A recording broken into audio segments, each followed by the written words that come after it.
Добре дојде во студио за Јасмина Поповиќ, подпредседател на Меѓународната федерација на новинарите. Добар ден. И лидерката на новинарите, синдикална лидерка на новинарите во Македонија, Тамара Чаусидис. Денеска имаше протести, односно синдикален марш на новинарите, но сепак е разочарувачки фактот дека не беа новинарите во толкав број. Можеме, Тамара, од вас да почнеме. Па ја не сум разочарана, токму спротивното. Која беше бројката? Па имаше околу 30 на 40 новинари, што не е мала бројка ако се знае дека ова е прв пат поорганизирано да излеземе и да се јавиме како организатори на првомајските протести. Минатата година ние ги поддржавме и бевме присутни во многу помал број. Овој пат за прв пат новинарите организирано излегоа и не мислам дека беше разочарување. Како што реков, спротивно на тоа, јас сум задоволна и се очекувам, се разбира се, дека може да биде подобро. Но ете, почнавме да го артикулираме заедничкиот интерес.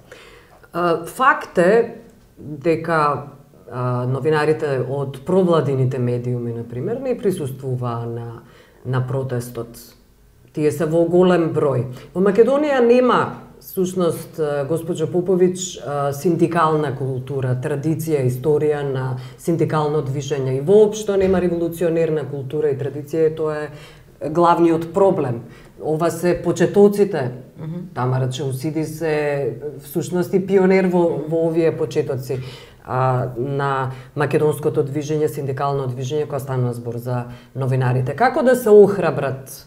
Кој е рецептот на Хрватска, која сепак има некаква традиција и во дисидентството, и во револуционерноста, како да се охрабрат новинарите, особено младите новинари? Mladi novinari su poseban problem, ali ovo o čemu govorimo nije to niti u Hrvatskoj išlo lako. Naša je bila prednost da smo se možda na vrijeme organizirali. To znači naš je sindikat nastao 1990. godine. Sa nastankom države dobili smo i sindikat novinara, zahvaljujući vizionarstvu kolega koji su predvidjeli da će novinari morati biti sindikalno organizirani ako budu htjeli ostvariti svoja prava.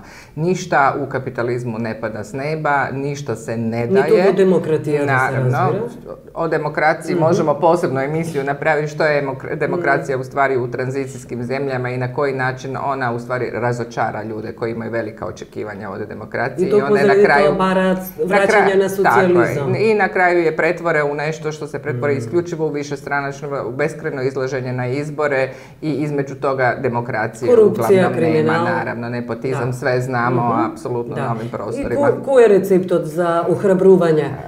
Pa prije svega svijest da možete biti samo prihvaćeni kao partner ako ste organizirani. Nema ničega bez organizacije. Solidarnost i osobna hrabrost. Danas ljudi koji su došli na ovaj prosvjed, oni su prije svega hrabri.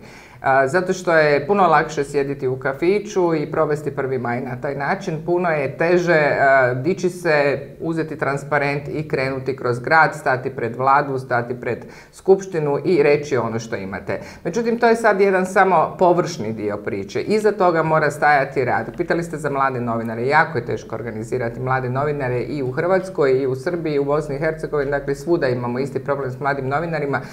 Taj problem proizlazi iz toga što oni nisu stalno zaposleni. Oni rade kao honorarci. Njih zakon u pravilu ne štiti. Oni nemaju nikakva prava. U hrvatskom zakonodavstvu sva prava proizlaze iz zakona o radu, a on prepoznaje samo stalni radni odnos. Dakle, mi koji smo 90-ih krenuli, mi smo bili svi zaposleni. Nama je bilo puno lakše organizirati. Osim toga, sindikalno organiziranje je zapisano u našem Ustavu. Ono je temeljno ljudsko pravo. Hrvatska je na vrijeme potpisala neke međunarodne deklaracije koje su je obavezivale. Dakle, mi smo koristili sve te elemente. Ja pretpostavljam da je i Makedonija potpisnica čitavog niza međunarodnih ugovora koji u stvari omogućavaju da se koriste ta prava. Sad tu dolazimo do onog malog problema, a to je hrabrost. Jesmo li dovoljno hrabri da koristimo svoja profesionalna i radna prava? Ako nismo, druga strana će to uvijek iskoristiti protiv nas. Не знам дали го знаете податокот. На 27. април 1991 година, во тогашна Нова Македонија, група новинари, меѓу кои Jadranka Kostova, Mirka Velinovska, Milan Banov, on to je izbran za председател, се обидуваат, односно као формираат синдикат.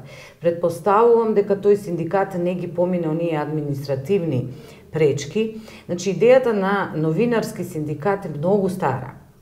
Но не е реализирано од многу причини и околности. Но еве сега го имаме и се обидуваме да го задржиме. Нашата борба сега е да обстоиме. Ние функционираме во крајно антисиндикално обкружување. Знаете, синдикат постојано се доживува како стереотип. Тоа е само правото да бидеш пристојно платен и да имаш пристојни услови за работа. Особено кога станува збор за новинарите, ние се соочуваме со гушење на новинарството како професија. Кога на новинарот ќе му го одземеш правото на слободно изразување и на информирање, ти му го одзимаш алатот за работа. Значи, не може.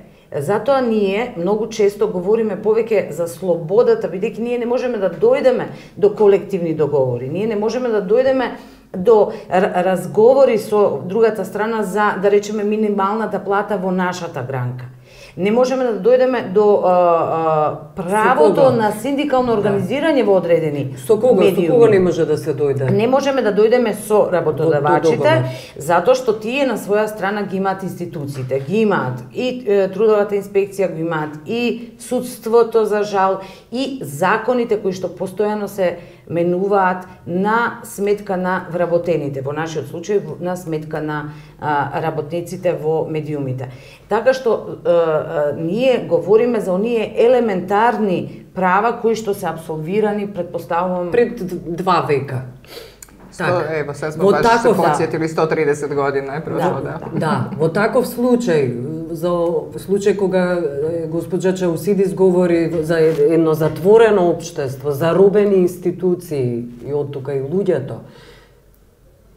Što treba da se stori? Potrebna je u stvari jedna društvena svijest. Ja mislim da se inače u našem društvu, ne mislim na naša mala društva, mislim na evropsko društvo, mora ponovo redefinirati se mora i odnos rada i politike i odnos medija i politike.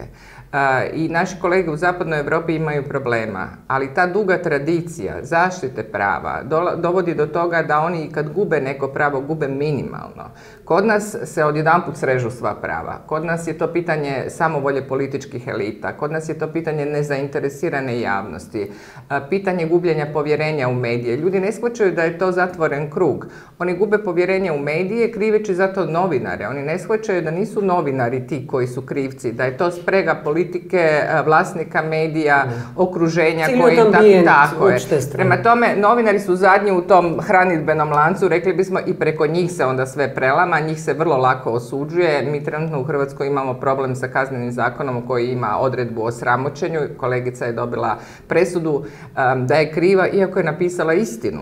Dakle, sud je potvrdio da ta firma o kojoj je ona pisala jest zloupotrijebila i odnose i javni novac. Ona je to napisala i ona je sad osuđena. Srećom, ta presuda je nepravomoćna, nadamo se da pravomoćne neće biti. Prema tome, mi se sad nalazimo 2014. godine u situaciji da branimo neka elementarna prava za koja smo mislili da su apsolvirana i da ćemo sad raditi neku nadgradnju. A nadgradnja bi se odnosila da svi imaju kolektivne ugovore, da svi imaju statute, redakcije, da imaju vijeće za medije, da imaju radnička vijeća, da imaju jake sindikate. Dakle, no imate vi ipak kritički medijumi, gospođo Popović? Mi imamo kritične novinare koji su, zahvaljujući jednim dijelom toj zaštiti, uspjeli u sebi izgraditi samosvijest i ne predaju se tako lako. Ali isto tako imamo problem, gubimo medije. Zadnjih 10 godina obilježava sve manji broj medija u Hrvatskoj. Najteže naše godine, 90. rat i konzervativna vlada su bile ambijent u kojima bi čovjek rekao da medija neće biti. Tada su se stvarali novi mediji. Sada kada imamo kao osvojena neka prava i neke mogućnosti, mi smo sad u situaciji da imamo sve više nezaposlenih novinara i da gubimo medije. Oni koji se još uvijek bore, oni su, mogu reći, ipak trude da budu u službi javnosti. Iako je to jako teška bitka s obzirom na to kakav je odnos između vlasnika i politike. Проблемот е глобален, меѓутоа оно што да речеме, јас апсолутно се согласувам со Јасмина, но би додала дека кај нас всушност ние навистина поразува што еве колку ние постоиме 4 години, ние 4 години треба да говориме за правото на новинарот да ја кажува вистината. Ние се обидуваме да објасниме на јавноста дека прашањето на слободата на медиумите не е прашање само на новинарите. Новинарите се тие кои се гласна на маргинализираните, поинаквите, сиромашните, обесправените и така натаму. Ако ние молчиме, натаму, нема да има кој да ги брани. Но и новинарите не го разбираат. Многу од новинарите не разбираат собствената улога и мисија во општеството. Страшно е тоа што ние, за жал, и меѓу оние кои што се нарекуваат наши колеги, не наоѓаме луѓе кои ја разбираат основната функција на новинарството. Се жалат новинарите на притисоци? Се жалат. Дека немаат права, дека немаат услови за работа. Па ние неодамна објавивме бела книга во која што е поместена и анкета на вистина репрезентативен примерок. Но анонимни се. Анонимни се апсолутно, меѓутоа податоците се фрапантни. 57% од новинарите велат дека самите практикуваат автоцензура. Значи, тие воопшто не се ни обидуваат да информираат. Они сосема не се скандализираат кога вие имате крупна афера, таа да не се објави, настаните да се премолчуваат. Потоа имате 62% од новинарите биле сведоци или жртви на директна цензура.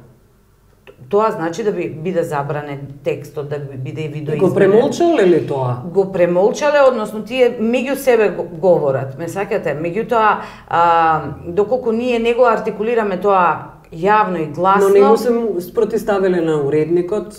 Не, затоа што ќе бидат отпуштени.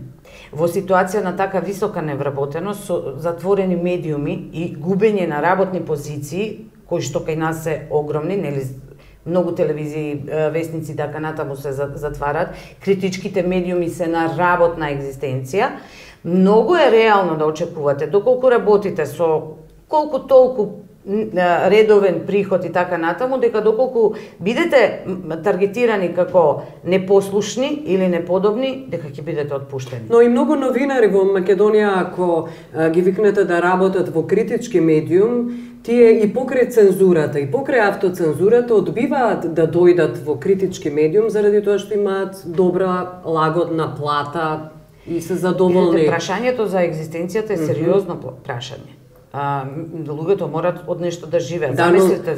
Дано тие велат дека мала плата, например, критичките медиуми им нудат, за разлика од провладините, каде цензурата и автоцензурата се практикува секојдневно, никој не сака да поднесе жртва. И тоа е проблемот, храброста која храброст.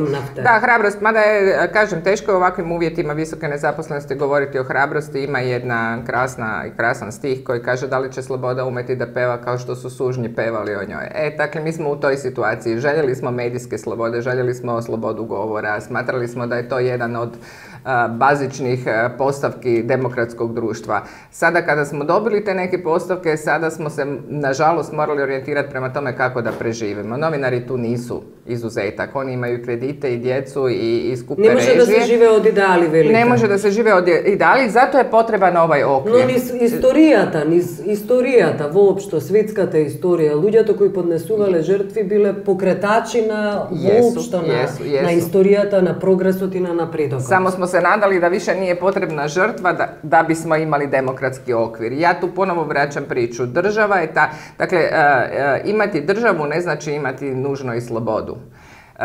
Vidimo to po brojnim primjerima u svijetu. Dakle, država je ta, političke elite koje sebe sve proglašavaju izuzetno demokratičnima, one su te koje moraju stvarati okvire. Ti okviri su i zakon o radu, i kolektivni ugovor, i sindikalno organiziranje koje mora biti potpuno slobodno. Ono što je meni problem da se mi nakon 130 godina borimo zato da netko može biti član sindikata, u protivnom će izgubiti posao, pa to je strašno. To je zaista strašno. Mi smo imali i u Hrvatskoj privatne medije kod kojih je bio osnovni uvjet da nisi član sindikata da uopće počneš raditi u njemu.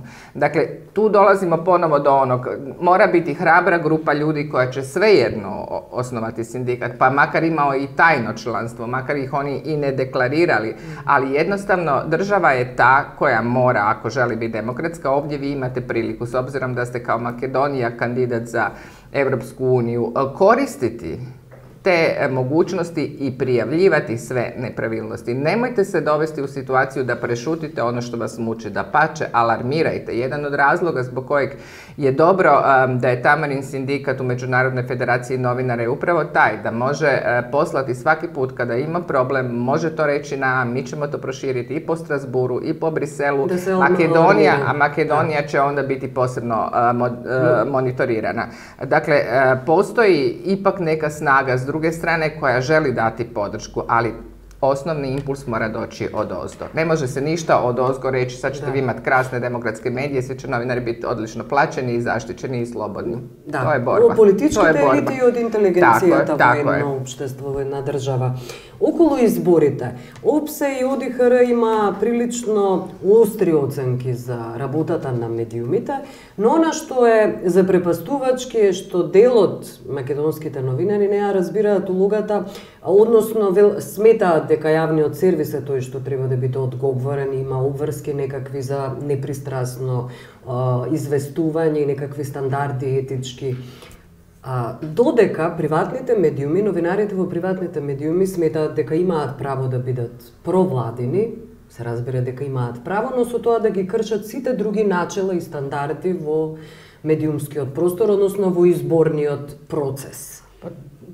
Мислам, не знам, знаете, тоа е пример за тоа колку елементарни работи ние треба да говориме. Просто ми е срам да кажам дека тоа не смее да биде така. Тоа не смее ни да се говори, ни да се помислува. Видете, Меѓународната федерација на новинари има 10 члена кои се однесуваат на професионални стандарди. 10-тиот член е дека само тој што ги применува професионалните стандарди, тие 9, а тоа е да не лаже, да не плагира, да не манипулира, да не крие информации и така натаму, може да се нарече новинар. Значи, независно е дали сте вие во јавен сервис или во приватен медиум, доколку лажете, манипулирате, спинувате, се служите со затајување на податоци, вие не сте новинар. Вие сте, може би работите на политичка пропаганда, не знам, лобист и така натаму, меѓутоа не сте новинар. За жал, ние како ФЕЛА дозволивме јавноста да не ја прави таа разлика. А тоа е многу битно. И тој термин провладени, опозицијски, нема проопозицијски новинари. Имате критички и некритички новинари. И тука завршува приказната. Се разбира дека можете да имате уредувачка политика која смета дека одредени потези на одредена политичка групација се добри или не, но за да го аргументирате тоа, вие не можете да лажете побогу. Да ги практикувате основните стандарди. Само регулацијата е многу важна од овој аспект. Може ли да проговорите за саморегулацијата, заради тоа што во Македонија саморегулацијата барем засега не се практикува премногу? Samoregulacija je pitanje kojim se sad bavi i Europa koja je napravila i temelje za tu samoregulaciju, zato što se očito stvari sa promjenom unutar medija mijenjaju se i postaje sve fleksibilnije, sve se više može razvući svaki standard. Evo vidjela sam da je zadnji koji je donesen u Europskoj federaciji da novinar koji se aktivira u političkim izborima kao kandidat ima to pravo, naravno, to je isto tako ljudsko pravo da se bira i da se bude biran. On u tom slučaju izlazi iz cijele priče, ako je izabran, naravno daje ostavku, odnosno odlazi iz svoje medijske kuće. Ako nije, on se vraća, ali se itekako pozorno prati da ne bi i dalje bio u nekoj vrsti aktivizma u odnosu na političku, na političku opciju. Dakle, stvari su u stvari vrlo jednostavne kad bismo ih htjeli tako gledati. Zna zna se točno što se smije, što se ne smije. Postoje neki granični slučajevi koji se mogu onda određivati da li je čovjek prešao tu granicu ili nije. Međutim, kad se radi o samoregulaciji, onda su izuzetno važna redakcijska vijeća unutar redakcija, ali važna su i vijeća koja se stvaraju, i to imaju naše kolege u Njemačkoj i Austriji, vijeća za medije, dakle u kojima sjede poslodavci koji su spremni u tom slučaju, a njemački su očito spremni, razgovarati o promašajima ili greškama koje čine određeni mediji u odnosu na to. No i publika. Javnost členova takav tip na odboru. Kritična publika je nešto što se odgaja. Nažalost, mislim da su prošle neke godine u kojima smo svi pokvarili svoju publiku, mi smo joj srušili standarde, mi smo joj srušili očekivanja, a sada mislimo da bi oni trebali biti naša podrška. Dakle, napravili smo veliko zlo kad se radi o tome u medijskim konzumentima, jer smo im snizili standarde. Sad bi mi vraćali standarde, a publika ne pokazuje senzibilitet za to i što se sad stalo novinari nešto bune i šta bi oni htjeli. U stvari, nama je podrška javnosti, i to je Tamara odlično rekla, podrška javnosti da bi javnost shvatila da smo mi njezin glas. A njezin glas možemo biti samo ako smo zaštićeni. Što se tiče samih medija, ja osobno nemam ništa protiv da se svaki medij privatni deklarira kojoj političkoj opciji pripada. Mi znamo da i stranke u svijetu imaju novine i sindikati imaju svoje novine i to vrlo jake. I se deklarira podrška osobeno za primjene izbori. Tako je. I nek se deklariraju, ali to ni na koji način ne smanjuje standard profesionalni koji se mora obaviti. To znači objavljivati istinu, provjerenu, dokazanu i ne dopustiti da vama manipulira poslodavac na način da odrađujete njegove prljave poslove. Nažalost, u dijelu regije se vrlo često čuje ta primjedba da su novinari prisiljeni, ucijenjeni, napraviti i ono za što su svjesni da nije točno, da nije ispravno, jer je to način da zadrže posao. Da. Tu smo prešli onu granicu koja nas dijeli između profesionalizma i naprosto obične najamne radne snage koja je sve jeftinija. No, sankcije, na primjer, koja stanova zbor za sankcije, može bi i postojati v ovoj domen, no to se mnogo pomalko pari, odkoliko što medijumot, na primjer, bi go zemalo od vladinite reklami. I tokmo zaradi toa i nekoj provladini medijumi koji ja podražuvale vlasta, дури во платена политичка програма, не ја пуштале опозицијата во часови за кои било платено всушност. Да, затоа што многу малку треба да платат во однос на она што ќе го добијат. Проблемот со рекламите е голем проблем, ние тука лежи целиот извор на клиентелизмот и корумпирањето на медиумите. Јас би се вратила малку на саморегулацијата. Не знам колку сме свесни дека под плаштот на саморегулацијата нас всушност сака да ни се продаде регулација. Првиот обид за законот за медиуми имаше такви ставки. Едно само ќе кажам, ние имаме еве сега совет за етика, имаме и совет на честа на ЗНМ, значи медиумската заедница ја препознава потребата за саморегулација и тоа не е од вчера. Но видете, само слободни медиуми можат да бидат професионални, но не сме слободата на медиумот да биде уценувана со професионалноста како некој ја чита. Да. И вие ќе видите дека во многу деманти, во многу напади врз медиуми се повикуваат на некакви квази стандарди, онака како што некој си го разбира новинарството. Новинарството не е квантна физика, многу има елементарни правила и нема тука што да се толкува. Така што е многу сензибилно прашањето, сите говорат за саморегулација и владата говори за саморегулација и ја поддржувам. Меѓутоа, мислам дека она што тие го подразбираат под саморегулација не го вклучува основниот аксиом. Само слободен медиум може да биде професионален. Се друго е лага. Добре, јас благодарам што бевте гости во студија. Јасмина Поповиќ, Тамара Чусидис.